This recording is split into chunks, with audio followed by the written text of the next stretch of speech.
Hola, ¿qué tal? Madres, padres, educadores, abuelos, abuelas y todas las personas que tengáis un poquito de amor y ganas de conocer las historias de los bebés y cómo nos comportamos los padres en la maternidad y la paternidad. Lo primero, gracias por vuestra maravillosa acogida. Hoy es nuestro segundo programa y yo sé que hemos tenido una audiencia estupenda ayer, gracias a vosotros que estáis ahí. ¿Y cómo vais a estar ahí también con nosotros? Porque somos un programa muy vivo, lleno de células que están en movimiento y esto funciona a través de las redes sociales. Y queremos contar con vuestro apoyo y sobre todo queremos ser puente para que puedas contarnos todo lo que necesitas. Que quieres consultar con un especialista, que tienes una duda, que tienes una anécdota maravillosa de tu bebé que contar, pues únete con nosotros a nuestro Facebook Bebés en Marcha con Diana o a nuestro Twitter BBS en Marcha. Síguenos y cuenta con nosotros para todo lo que necesites, porque aquí somos una tribu materna. Nuestro programa está dedicado a los bebés, a las madres, a los padres, a la seguridad vial infantil y sobre todo a que seamos felices en este viaje tan maravilloso que es la maternidad.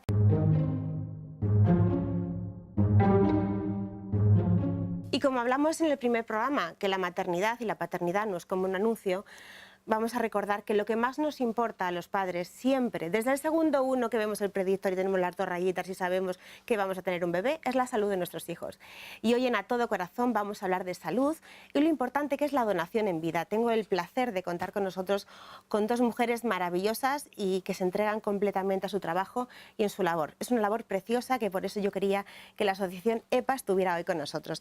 Contamos con Nana Gómez Mayoral, eres socia fundadora de EPA, Asociación Española de ayuda a niños con enfermedades hepáticas y trasplantados hepáticos, y con Erika Guijarro. Erika es psicóloga de la asociación y trabaja en el 12 de octubre en el Hospital de Madrid y también en La Paz para ayudar a los padres en este acompañamiento.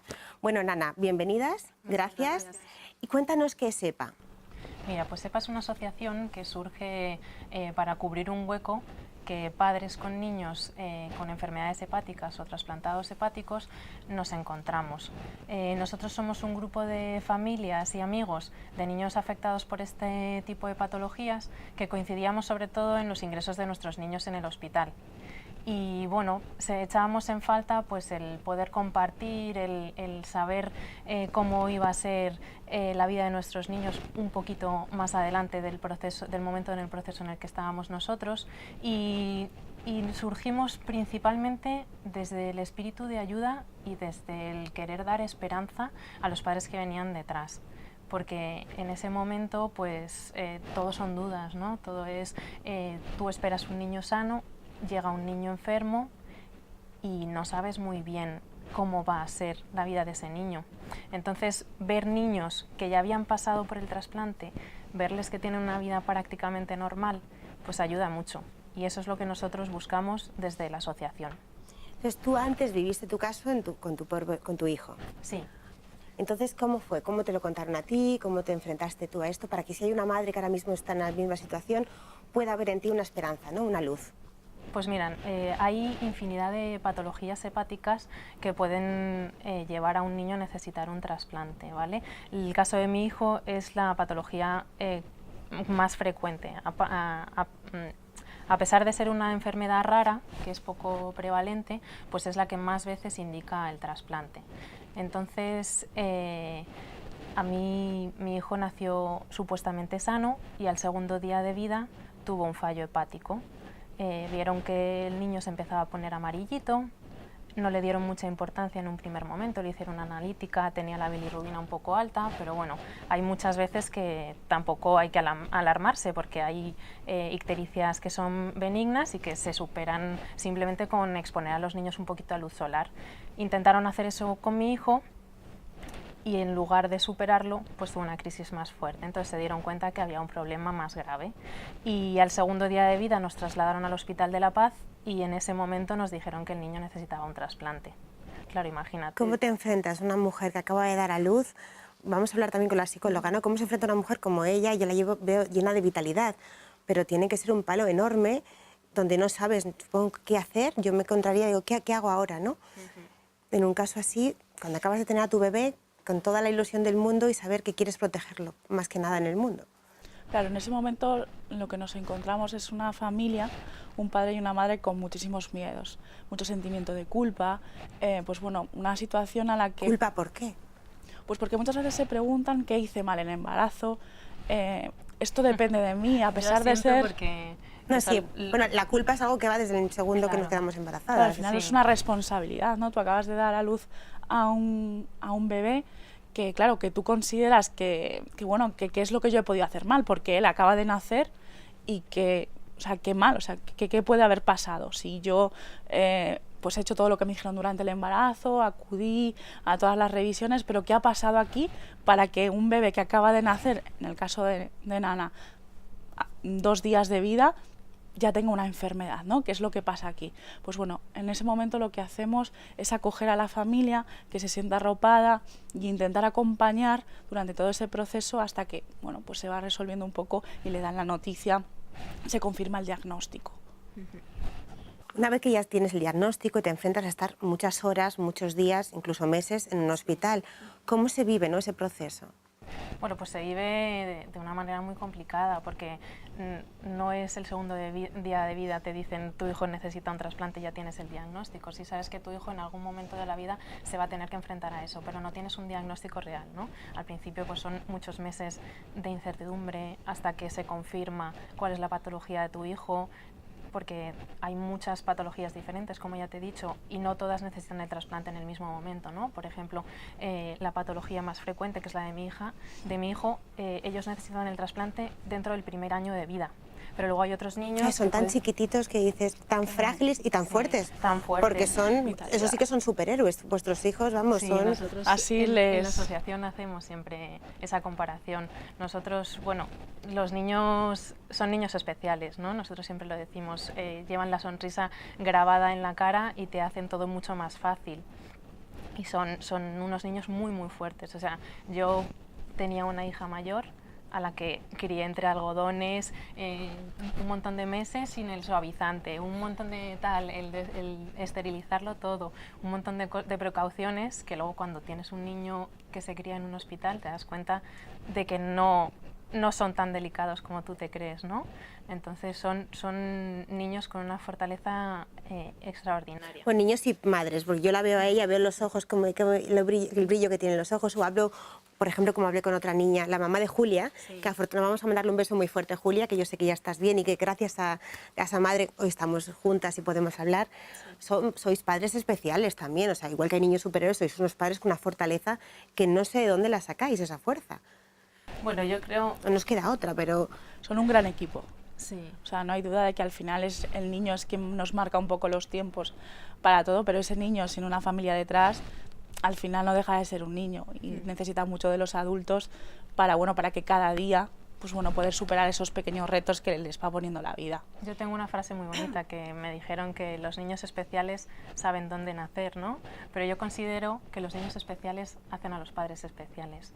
No es que sepan dónde van a caer, sino que al final te tienes que adaptar. Es tu realidad y lo que tú quieres es ver a tu hijo lo mejor posible. Entonces, toda esa fortaleza nace de ellos. Y para posiblemente verles lo mejor posible está lo que llamamos la donación en vida. Vamos a hablar y concretar lo que acabáis de hacer en el Congreso. Ha sido una proposición no de ley aprobada por unanimidad en el Congreso, que eso es bueno, algo muy difícil y a día de hoy en solo un año. Cuéntanos qué es, en qué consiste la donación en vida y qué es lo que habéis hecho. Mira, el hígado afortunadamente es el único órgano impar que se puede donar en vida. Está dividido en varias partes, ¿no? Se llaman lóbulos, y se puede seccionar uno de los lóbulos para implantarlo en el receptor que lo necesite. Entonces, afortunadamente en España la tasa de mortalidad infantil es muy baja, lo que hace que desgraciadamente haya muy pocos órganos aptos para trasplantes en niños. Entonces la donación en vida es la alternativa que está salvando la vida a todos nuestros niños, porque de otra manera no se podrían trasplantar. Pero claro, lo que habéis hecho es que una vez que el padre o la madre, la persona más cercana que done en vida, luego pueda tener un tiempo para recuperarse, porque hasta ahora la Seguridad Social me parece que había algunos conflictos bueno, ahí, ¿no? No se reconocía la baja por donación. Claro, algo, entonces, una barbaridad. El proceso de la donación no es simplemente el momento que tú vas al hospital y te operan y extraen en la parte del hígado, sino que hay un proceso previo en el que tú tienes que hacerte un estudio de compatibilidad, de idoneidad del órgano, de estado de salud. Luego llega el momento del trasplante, que si todo va bien, pues es una semana de ingreso y luego 2 meses hasta la recuperación completa, y luego hay revisiones post-donación, Entonces lo que nosotros pedíamos es que se crease la figura de baja laboral por donación a la que la persona que va a donar se pudiese acoger desde el principio de todo este proceso. Nosotros asumimos que es un proceso medio de unos 4 meses y lo que pedimos es que se equiparase un poco con la figura de la maternidad, ¿no? De baja por maternidad. Pues es que es baja por dar vida. Claro, exactamente. Nosotros las madres damos vida y los donantes de nuestra asociación la vuelven a regalar.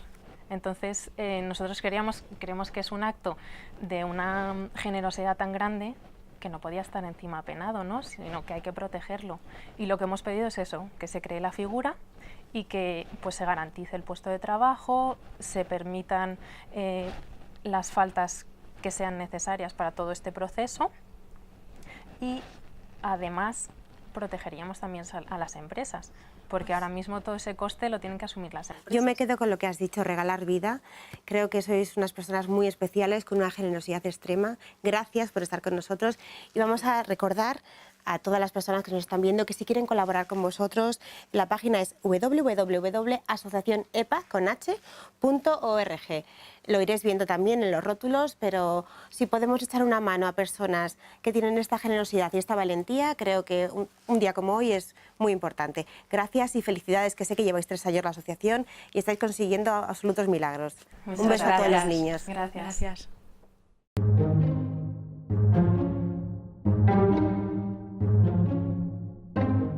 Y hoy en Mamá tú también importas, porque queridas mamás, vosotras importáis muchísimo y también nos tienen que cuidar. Tenemos la suerte de contar con nosotros con la matrona de guardia. Ella es Alicia López Bravo, es matrona del Hospital 12 de Octubre, colabora en el Centro Raíces y además es mamá de 4. Alicia, gracias por estar con nosotros. Alicia, cuéntanos qué es el puerperio y a qué nos enfrentamos las mujeres en ese momento tan especial de nuestras vidas. Pues el puerperio es una etapa muy difícil en la vida de una madre. Abarca desde el que nace el bebé, ese puerperio inmediato, las primeras 2 horas, luego las definiciones hasta que se reanuda la menstruación, que si no se lacta es más pronto, pero por eso antiguamente se decía lo de la cuarentena, pero realmente es un periodo que abarcaría como el primer año de vida de ese recién nacido. ¿Y cómo hay que cuidar a esa madre? Porque es verdad que hay muchos padres que estamos todos novatos en esto y nos centramos tanto en el bebé que se nos olvida que hay una mujer que acaba de dar a luz. A veces físicamente puede estar agotada, puede tener las expectativas que lleve realistas le van a ayudar a afrontar ese momento. Las estadísticas dicen que la mayoría de las mujeres van a experimentar dolor de espalda, la mitad de ellas dolor en el periné, que pueden tener estreñimiento, que pueden tener hemorroides, una serie de cosas que podemos saberlo previamente para prevenirlo y bueno, también tener la esperanza de que a lo mejor nos cuesta un poco ese primer agarre del bebé, las primeras tomas pueden ser dolorosas, todo eso hay que reconducirlo rápidamente para que la madre no se sienta como sobrepasada por esa situación. Pedir ayuda para que todo se vaya normalizando. La esperanza es que siempre a lo largo de la segunda semana todos esos síntomas empiezan como a remitir. Y se supera. Y se supera. Doy fe. Es muy importante que la madre pueda descansar porque el sueño es vital para... Duerme el bebé, la madre tiene que dormir, no puede ser molestada por el teléfono, por una visita, y eso el padre tiene también como que proteger esa intimidad de esta nueva familia que están haciendo. Es muy importante que el parto, el nacimiento de ese bebé, que sea respetado, que sea un nacimiento cálido, eso va a ayudar mucho para el maternaje. El bebé va a ayudar también a programar el cerebro de la madre y así facilitarle esa crianza. Pues Alicia, muchísimas gracias por estar con nosotros. Seguiremos estando contigo y aprendiendo de esta difícil tarea que supone ser madre, pero por supuesto, madres, recordad que nos tienen que dejar descansar y a las familias y visitas un poquito despacio, no cojáis al bebé tan rápido, todo el mundo con cuidados, que no vaya nadie que esté malito y sobre todo mucho amor para la madre y para el bebé.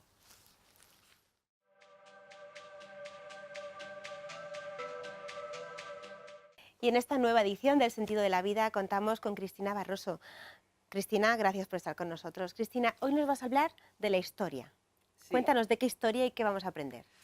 A ver, la historia es algo a lo que siempre tenemos que recurrir para entender el porqué de las cosas. Antes de entrar en historia, permíteme que haga un pequeño matiz que creo que es importante para que nuestros espectadores entiendan de lo que vamos a hablar. La seguridad, que es mi especialidad, sobre todo seguridad vial infantil en el automóvil, está íntimamente relacionada con la percepción del riesgo. Es decir, en tanto en cuanto nosotros percibimos un mayor o menor riesgo, ponemos en marcha una mayor o menor medida de seguridad. Claro. Y esto funciona al revés también. Analizando la medida de seguridad o la solución que se ha desarrollado, podemos entender cuál era la percepción del riesgo de la persona que lo desarrolló. Y ese es el motivo por el que hay que recurrir a la historia, ¿vale? Entonces, la historia de las sillas de auto se escribe en momentos similares, pero en sitios diferentes. Permíteme que vaya hacia el nacimiento en Estados Unidos y en Inglaterra, donde realmente el objetivo de un sistema de este tipo era que el niño se estuviera quieto en el coche, Diana. Que no molestara.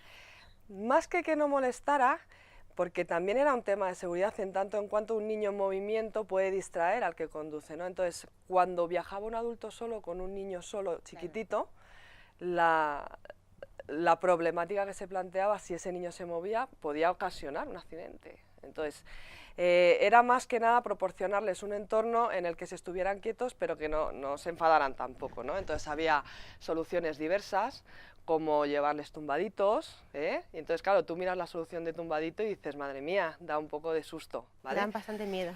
Cuando no era en un asiento podía ser en una cuna, ¿vale? Entonces, claro, en realidad no había retención ninguna, solo había un niño en un entorno, en sillas elevadas para que pudieran ver, en arneses sujetos que no se pudieran caer nunca ni para un lado ni para otro, es decir, que no se movieran, que no se, en un frenazo que no se cayeran, pero realmente ahí no había exactamente, observando los sistemas, uno no puede pensar que ahí se ha mirado toda la parte de la que hablábamos el otro día, ¿no? de lesiones, de límites de resistencia, de física. Sí, porque si escuchamos, como nos has explicado, da bastante miedo, ¿no? Quiero decir, hay que ser consciente del riesgo que estamos poniendo cada vez que nos subimos en un coche. Estamos en riesgo y hay que tener cuidado. Claro, entonces el sistema que debemos proporcionar al niño en este caso tiene que ser un sistema que haga buena parte del esfuerzo, ¿no? Pero los sistemas en estos países no iban de hacer un esfuerzo en realidad por la seguridad. Iba de colocar al niño de determinada manera, más o menos cerca, más o menos cómodo, más o menos alto, ¿vale? En más o menos automóviles, pero observándolo y viéndolos puedes perfectamente deducir que tal vez su percepción del riesgo no estuviera en las lesiones que le podía ocasionar a ese niño un accidente, un impacto, ¿vale?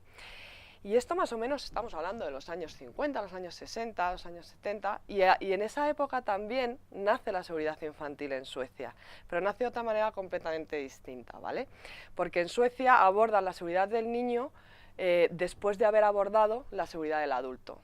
En los años 50, a mitad de los años 50, el ingeniero de Volvo sueco Nils Bohlin trajo del mundo de la aeronave y de su diseñador, el señor Hugh de Haven, el sistema de cinturón de 3 puntos de anclaje y lo introdujo en el automóvil, como un sistema eficaz de un solo movimiento, ¿vale?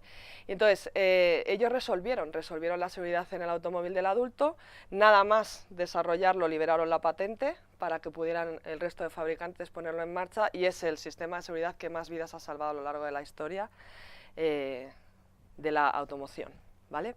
Y una vez resuelto eso, la persona responsable de homologar ese sistema, que es un doctor, o era un doctor, el doctor Bertil Altman, se puso a pensar en cómo resolver la seguridad de los más frágiles, ¿bien? Y recurrió a otro doctor, coronel de las Fuerzas Aéreas norteamericanas y especializado en biomecánica también, que se llamaba el coronel John Paul Stapp. Él era brasileño, pero trabajó para las fuerzas norteamericanas y se puso a estudiar cómo afectaba la aceleración a los pilotos de las aeronaves para tratar de evitar las lesiones, porque él consideraba que muchas veces esas lesiones eran evitables, ¿no? ¿Y qué hizo?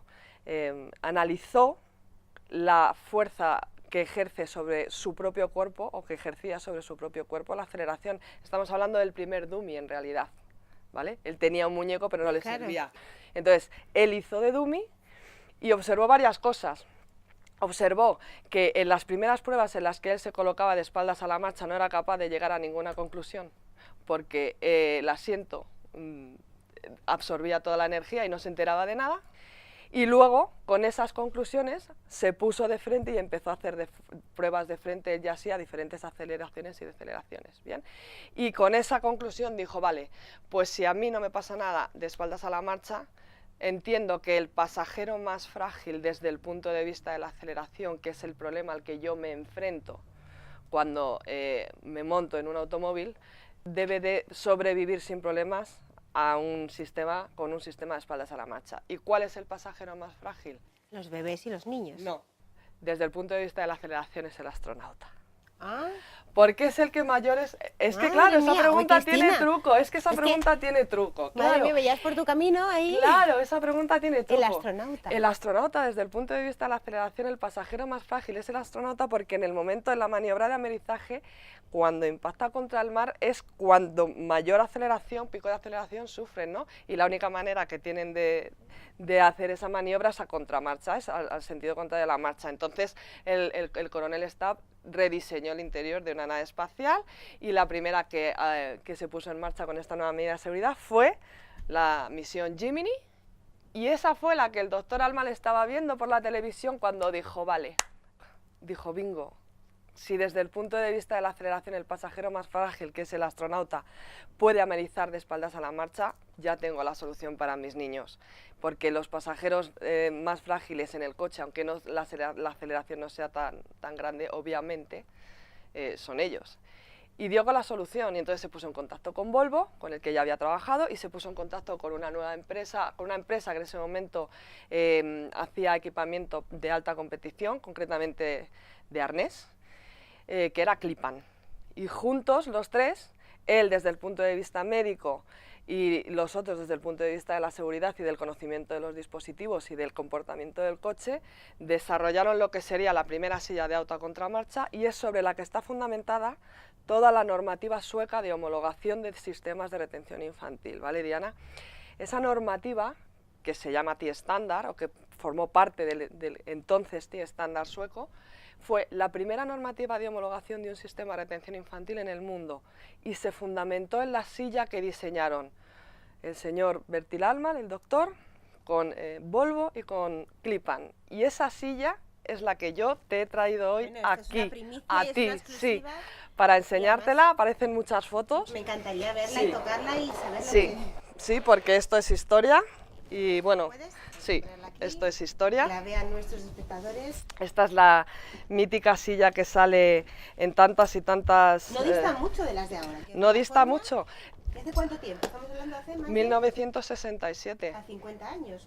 Pero yo te quiero hacer una pregunta a colación con eso que tú has dicho. ¿Qué diferencia hay entre el cinturón de seguridad de 3 puntos de entonces y el de ahora? Nada, es exactamente el mismo. Hay diferencias a nivel técnico de pirotecnia y de tal, Sí. obviamente. O visual o estético. No, de tecnología, pero al final el sistema es el que es. Es que cuando algo funciona, no se cambia. Y Suecia ha demostrado, porque es el país con el índice de mortalidad y morbilidad más bajo del mundo, que del mismo modo que el cinturón de seguridad ha salvado millones de vidas a lo largo de la historia, las sillas a contramarcha también lo están haciendo con nuestros niños. Entonces, uno se pregunta ¿por qué o cuál es la clave entre Suecia y el resto del mundo?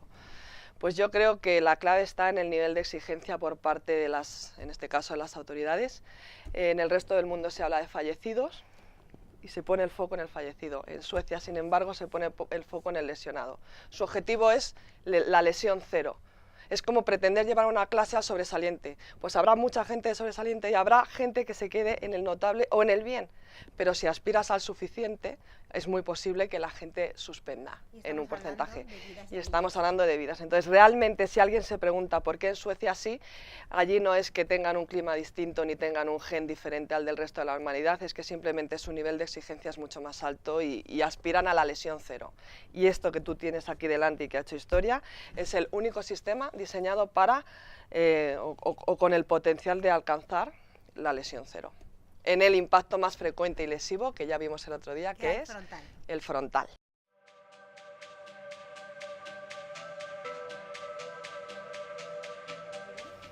Es un placer y nos vas a enseñar algo nuevo, ¿no? Vamos a la lupa. Vamos a la lupa.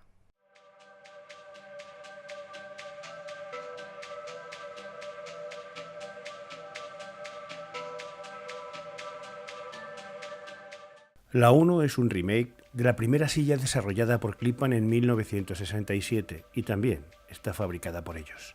Se trata de una silla a contramarcha homologada para niños de entre 9 y 18 kilos de peso con una altura máxima de 120 centímetros. Mientras que el precio medio de una silla nórdica es de unos 400 euros, la WOW 1 cuesta 199.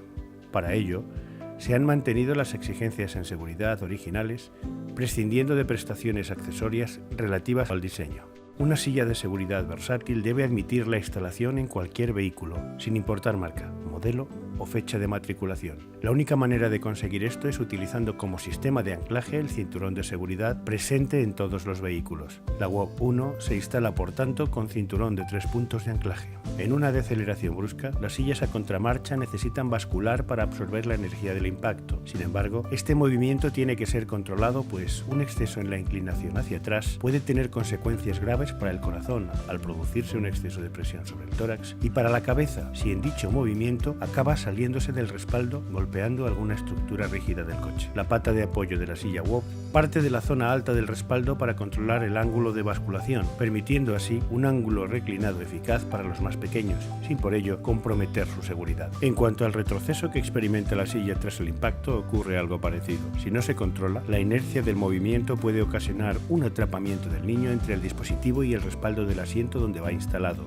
Por ese motivo, la WOW 1 cuenta con dos lower tether destinados a controlar el retroceso. Estos dos sistemas antivuelco, la pata de apoyo y los lower tether, complementan al dispositivo a contramarcha garantizando la integridad del ocupante tanto antes como durante y después del impacto. Una silla de auto, además de retener, debe absorber energía. La silla WOW 1 cuenta con todo el respaldo recubierto de polipropileno expandido, un material de absorción de energía que, al deformarse, libera energía. En la zona de la cabeza, y debido a su fragilidad, Klippan ha duplicado el grosor y lo ha dotado de pequeñas hendiduras circulares para facilitar su deformación y aumentar aún más la disipación de energía. Una silla de bajo precio debe garantizar que esto no se debe a una rebaja en la calidad de los materiales, sino a la disminución de prestaciones accesorias ajenas a la seguridad.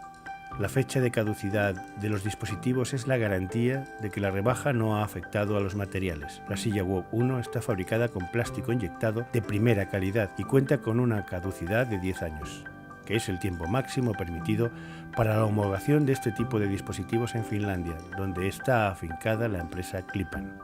Es la prueba más exigente a la que podemos someter a un dispositivo de retención infantil. No solo es el único ensayo donde se controlan las cargas sobre el cuello del niño, sino que el impacto es muchísimo más severo, obligando así a los fabricantes a hacer un uso de materiales de primera calidad. La WOW 1 lo superó con éxito. Este dispositivo solo está disponible en tiendas especializadas y formadas para su comercialización, porque el 50% de la seguridad de cualquier silla depende siempre de la correcta prescripción y uso, por lo que la supervisión de un profesional durante toda la vida útil es fundamental. La WOW 1 es una vuelta a la esencia de la seguridad que viene de la mano de quienes cambiaron el curso de la historia de la seguridad infantil y el destino de muchas familias. Y nosotros nos vemos mañana aquí, en Bebés en Marcha con Diana, en Déjate Historias Televisión.